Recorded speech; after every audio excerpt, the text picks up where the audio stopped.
Good morning, everyone, and welcome to another episode of Unscripted and Unchained RPG Review. I am DM Bloodworth, and as you can see by the graphics, today's video is a continuation of my series AD&D for first edition for the modern player. And today I'm going to focus on the deities of AD&D. So I'm going to begin off with talking about the deities from Dungeons and Dragons, but then I'm going to move on into AD&D. So for those purposes, I am going to use both my physical copies and my PDF for the second portion of this. So I think it's really important to take a look at what deities were first presented in Dungeons and Dragons when it was first released. So here I have gods, demigods, and heroes. This is supplement 4 from the OD&D white box set, and this is written by Kuntz and Ward. So really important thing to have because you're going to see an evolution between the various deities and demigods that were presented here, and then how they changed.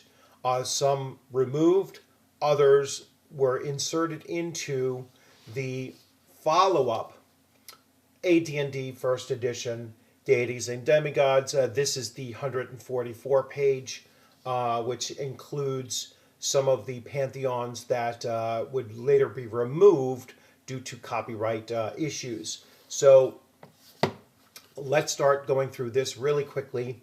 And there are 10 different pantheons, which I marked here with the tabs here.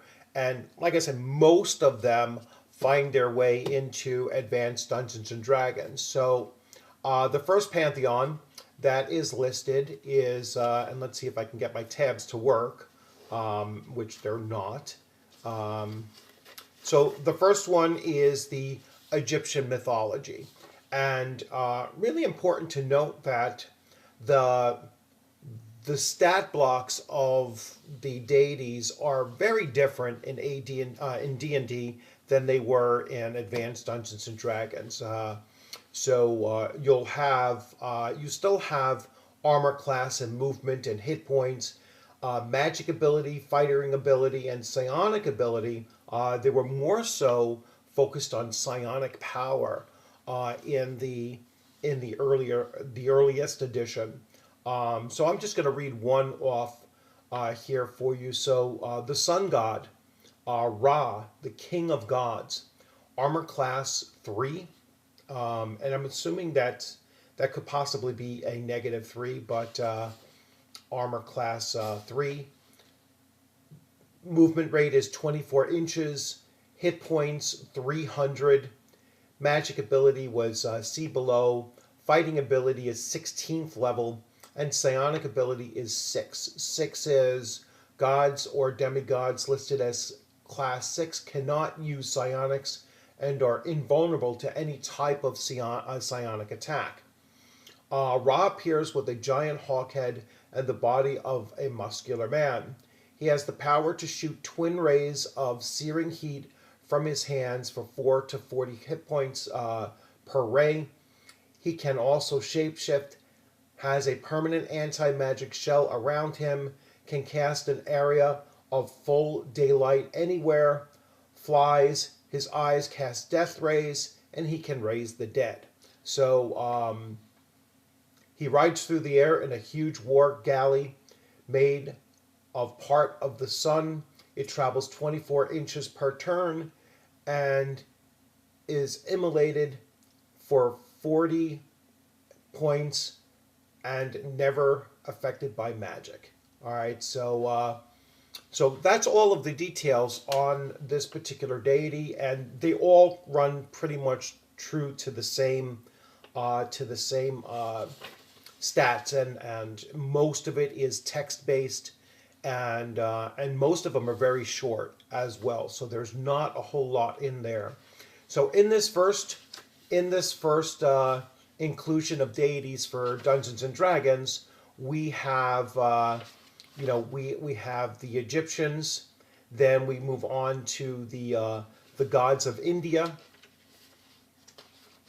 Then I believe the next one, my tabs are working a little bit better now. Then we go to the Greek mythology, followed by the Celtic mythos.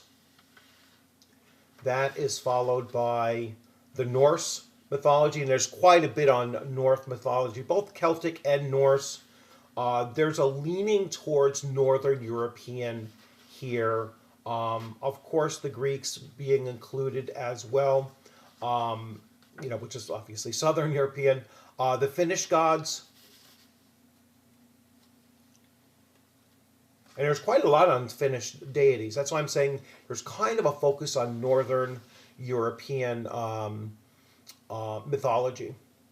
Then we move on to Robert E. Howard's Hyboria, and that's one of the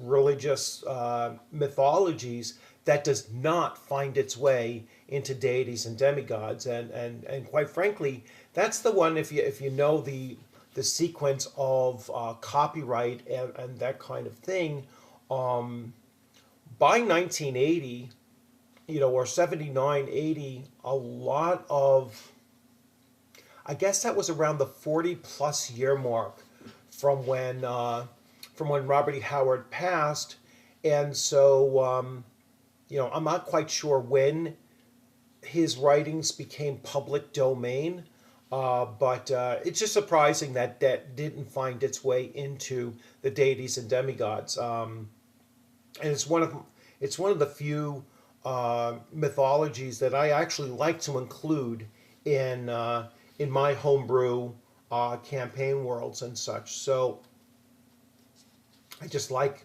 Howard's mythologies, fairly well, because I like to also include Cthulhu, which will find its way into deities and demigods.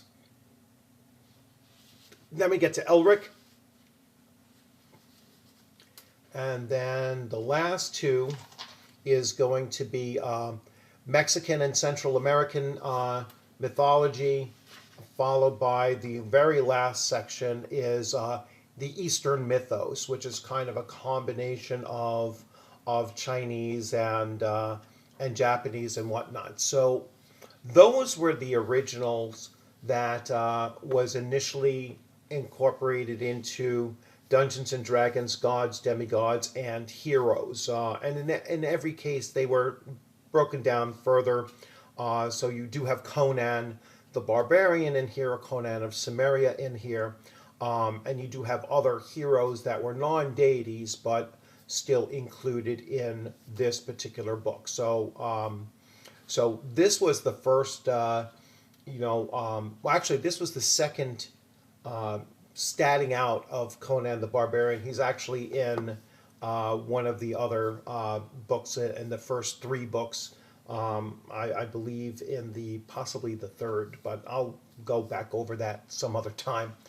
So now let me move on to AD&D First Edition. So here I have my, I access the archive so that I can just show this to you really quickly. This is a website that you can find a lot of old, out of print stuff, and it's kind of difficult to make printings of it, so I don't mind just using it as a display, especially since I already have the physical copy as well. So let me make sure that you are looking at the same page as I am, and I'm not going to go super in depth in here, but here we have the accreditation. So we have James M. Ward and Robert J. Kuntz, edited by Lawrence Schick. And we have a number of the artists here. So you have Jeff D., you have Imoff, I hope I'm pronouncing that correct, Paul Joques, which becomes Janelle Joques, David S. LaForce, Jeff Lanners, Errol Otis, Darlene Pecule, Darlene for maps and such, Jim Rosloff, David C. Sutherland, and D.A. Trampier. and the cover is by Erlotis. So I can zoom in now. So the pantheons that we have in here, and it goes into clerics and deities, omens, morality, immorality, and divine ascension. Then here we have the American Indian mythos, which was in the original as well. Then we move on to, no, I'm sorry, it wasn't in the original, or it was combined with Central American. So more focus on American Indian mythos here. Arthurian heroes, which was included in this, that was not in the original OD&D. Babylonian mythos, which was included in this, not in the original. We still have the Celtic Central American, which is here. Chinese, which was separated now from Japanese, that we'll see later on. The Cthulhu mythos, which is one of those that had to be removed in later printings of this because there was no licensing for it. It wasn't public domain just yet.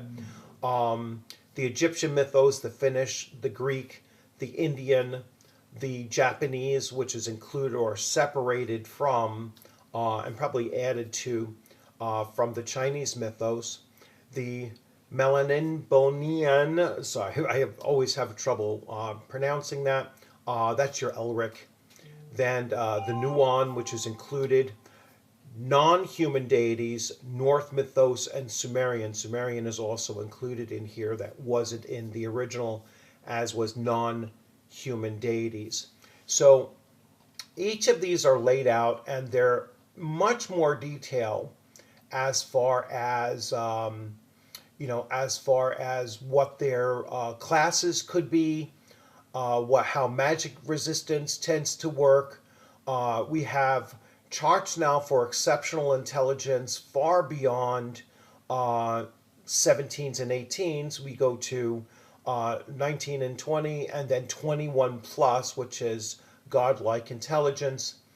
They still maintain the psionic ability, but now we have different classes that are included. It's not just fighter or magic use, but it's a combination of all of the other possible classes, with the exception of paladins or things along those lines. That will come actually much later in additions.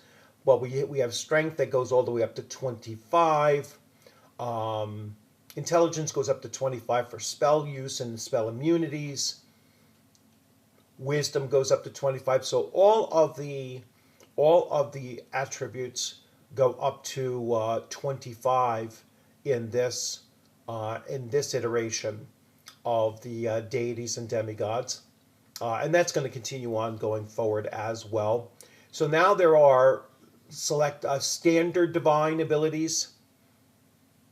Saving throws are pretty much established. All gods and demigods have a saving throw in all categories of 2. All right, so only on a 1 on a d20 will they miss their saving throw. So that's the pretty effective, saving throw wise. They really do mean to make deities something that is unattainable in combat. Like, it's not something that you should be able to destroy. Let's say you could defeat them on the prime material plane, although they're incredibly difficult. And maybe that's why they're given hit points. I know that there's some criticism for giving deities hit points because it does create that perception that then you could become a god killer, and instead I think it's really designed that deities, even though they do have hit points, they can be driven off of the prime material plane, but you never quite can destroy them. So unless there's by some extraordinary magical means for doing so. Go into much more detail on clerics and their deities, and omens, and morality and immorality. beyond just the alignment system, that there's more to it than that. Then there is the divine ascension, so just learning how uh, characters can move up through, their regular mortal abilities and such, and then at one point ascend. Now, this is dealt much more in detail in Dragon magazines when they start introducing the ideas of quasi deities and hero deities, who then would ascend beyond hero.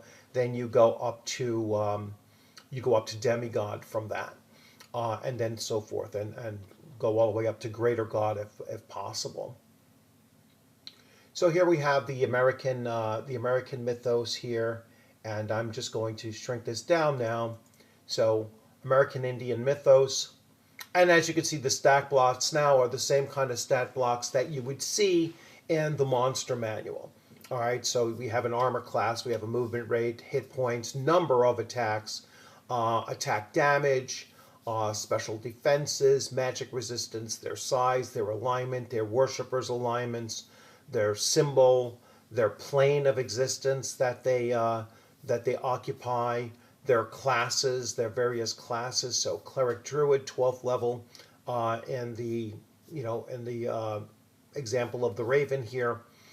Fighter is a 10th level ranger. Magic user illusionist, 16th level in each.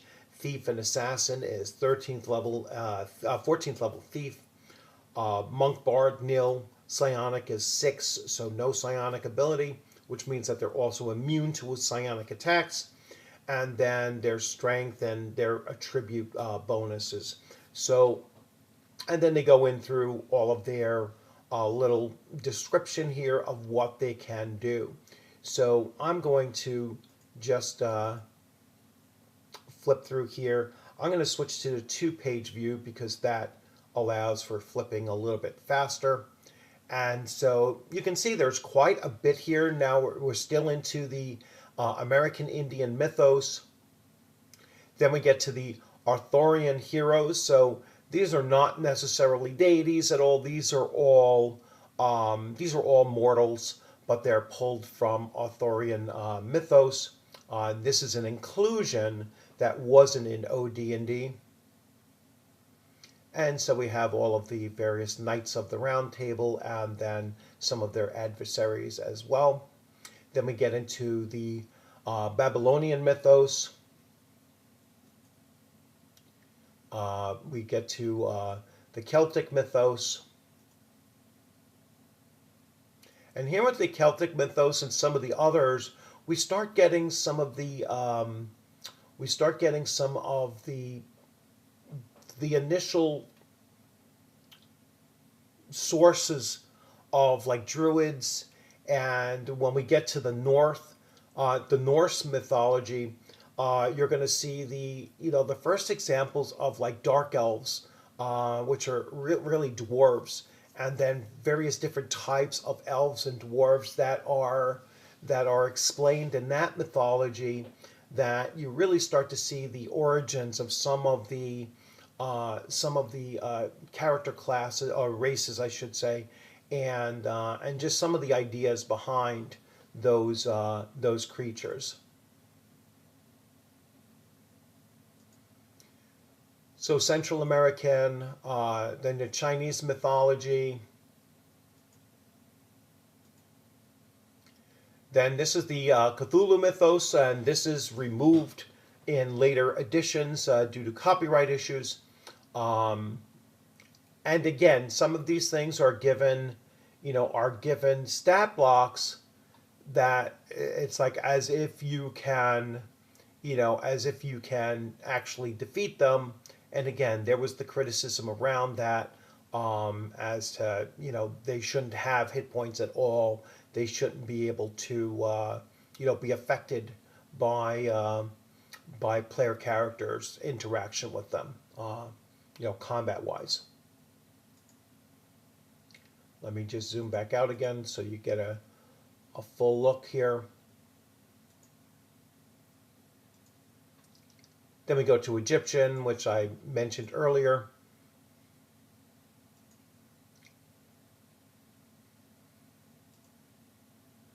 Finnish,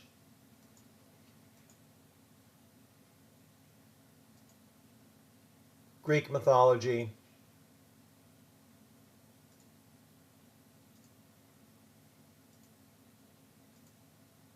Indian mythology, and that's from India, obviously, Japanese, Melnibonian mythology. So that's Elric. Elric, as you can see, is listed as a hero. So he's not a deity, he's a hero.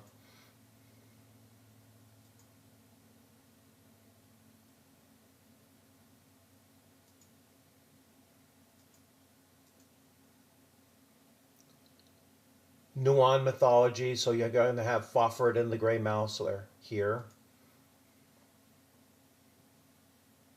Obviously as heroes.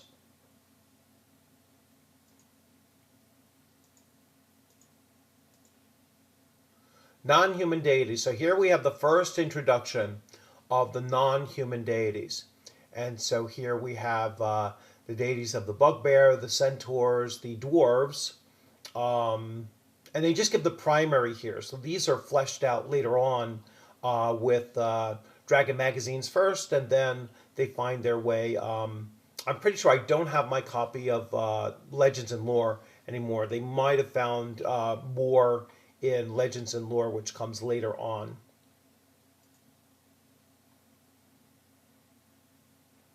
So we have the elves, and you have the various different types of elves. So introduced here, so aquatic and drow and wood elves, and we have our deities of the giants. We have deities of the gnolls, the gnomes, the goblins, the halflings, the kobolds, the kotoa, lizardmen, ogres, orcs, sahuagin, satyrs, troglodytes. Then we go to Norse mythology.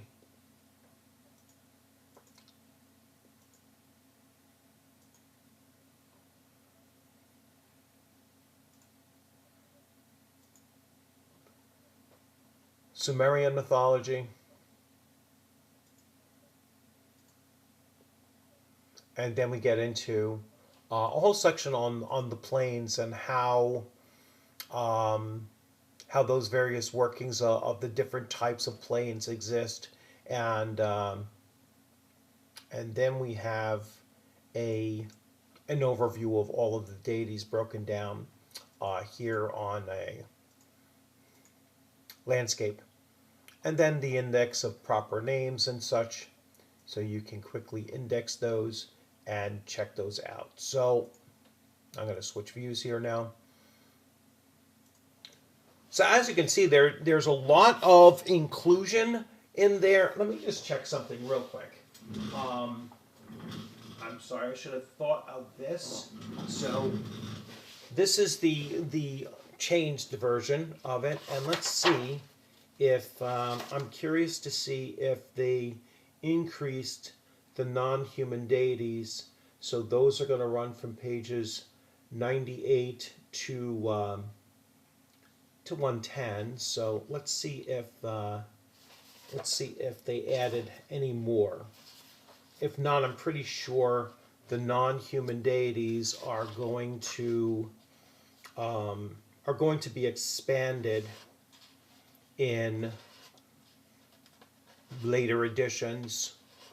Probably Legends and Lore. Yeah, no, they weren't extended. So this is the 128 page version of the book. So talking about the deities to use in AD&D First Edition. Anytime I run this system, I'm running it in the world of Greyhawk, and so there's an entire pantheon of deities that are Orith and Greyhawk specific that I utilize. There's also an expansion of the non-human deities, also included in later publications, primarily the Dragon magazine. So there's one source from the Dragon magazine, by itself, and then in the best of number 3, expands greatly on the number of non-human deities. So I recommend using those as well. I recommend that you go beyond these sources for later editions and the way that they represent the deities, because they start talking about the deities' domains. And I think it's always more important for a player who is playing a cleric or a paladin to represent the domains of their deity, far more important than just the alignment. The domains is really going to guide them along the path of proper devotion towards their deity. And I think that's an important thing for you to include in your in your use of deities in whatever world you happen to be using, and whatever pantheon or mythology you happen to be using as well. I personally like to, excuse me, I personally like to bring certain pantheons into my game, regardless of where it is. So I like bringing in Robert E. Howard's pantheon into a fantasy setting. I like to bring in Cthulhu mythos as well, although I treat that more as like occults and that type of thing. I don't bring in real world mythologies unless the world is really geared towards that. Like I'm more likely to bring in Norse mythology, or even Celtic mythology, and Egyptian mythology, more so than bringing in Native American, Central American, or Chinese or Japanese mythologies. And the reason why is that you know those mythologies, whether it be Norse or whatever, have found their way more so into fantasy fiction than some of those others. And so it's I think it's important to choose the types of pantheons that you're going to include in your campaign world that best fits your campaign world. So I'm by no means saying you shouldn't use this one or you must use that one or whatnot. You're going to use what I think works best for your own campaign, and that's perfectly fine. Sometimes the players might ask, well, can I worship this deity? I want my cleric to worship this particular deity. And then if it's not, if that deity is not represented in your game world, you can represent it as a new deity. You might change the name on it, but the same configuration, the same stat blocks and everything would still apply. And and you can make it where this priest, this player character, is the first of his or her sect, the first of their kind in worshiping this deity. Maybe somehow they discovered some artifact or something that gave them this knowledge, and you can build that character's story around that, or you could build a campaign around the arising of some new religion of the world as well. So there's a lot of interesting things that you can do with introducing your players to the deities of your game world. And I really like the selection that are found in AD&D. But also, I think it's important to include some of the newer content that was put in after 1979. As a matter of when was it? I think this was 79 that this came out, or possibly 80. Let's see. This one's 1980. So there was much more introduced after 1980 that you should certainly include in your selection of mythologies, particularly for those non-human. So you're going to get your demi-human deities, your orcish, deities, your a variety of goblin, and not just the primary of each that they did in this initial 1980 book. So I hope you enjoyed this video. I'm going to switch views one last time. So I hope you enjoyed this video. This video came highly recommended actually from YouTube. They were like, hey, just as an inspiration, here's a topic that should be should be aligned with what has been popular on my channel. And so this is the first time that I'm actually using those suggestions to see to see how this actually works and see if those suggestions are actually very good suggestions. But there seems to be quite a bit of a buzz, at least from my channel, and possibly from others as well, because I've seen some other suggestions, and I've seen some other channels actually talking about Dungeons and Dragons deities just this last 24 to 36 hours or so. So it's kind of weird that once I started getting ready to produce this, and I saw that inspiration, which is a new feature of YouTube, that I was like, hey, you know what? Let me do this, and we'll see how it takes off. So it plays very well into what I'm doing in my own gaming now, as I get my players beyond our first session of AD&D First Edition this past Friday, and we're meeting for session 2 next Friday.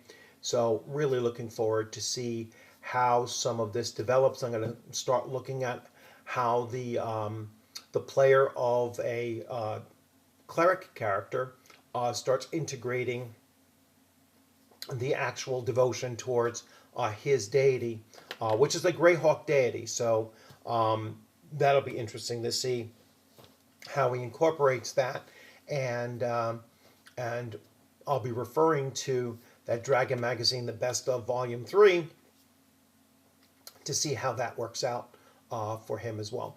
So you all have a great one, and thanks for joining in. Hope you enjoyed this video.